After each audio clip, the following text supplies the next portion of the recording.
Nananatiling mataas ang mga kaso ng teenage pregnancy sa Region 12 sa kabila ng hangarin ng maraming pamilya na magkaroon ng mas kaunting anak. Ito ay ayon kay Commission on Population and Development o CPD Region 12 Regional Director Desiree Concepcion Garganian. Pinigyan din ni Garganian ang maagang pagbubuntis ay hindi lang isyong pangkalusugan.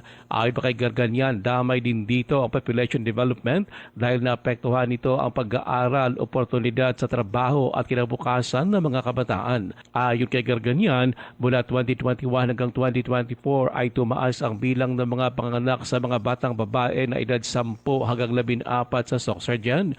Anya, maaring sani ito ng sexual abuse, exploitation at maagang pag-aasawa o arranged marriage na pinagbabawal ng batas. Batay rin sa pinakahuling National Demographic Survey, pumapangalawa ang Region 12 sa may pinakamataas na bilang ng pagbubuntis sa mga kabataang edad 15 hanggang 19 dahil dito pinanalakas pa ng CPD-12 ang pakipagtulungan sa mga local government unit, DepEd, Department of Health, Social Welfare Offices, NCIP, civil society organizations, faith-based organizations, Save the Children at Sangguniang Kabataan. Kung may mga networks, ang mga services for adolescents in each LGU, in each barangay, man yan, in each municipality, pag may isang batang nangailangan ng help, hindi mapuputol yung services. Ruel Usalo, NDBC, Bida Balita.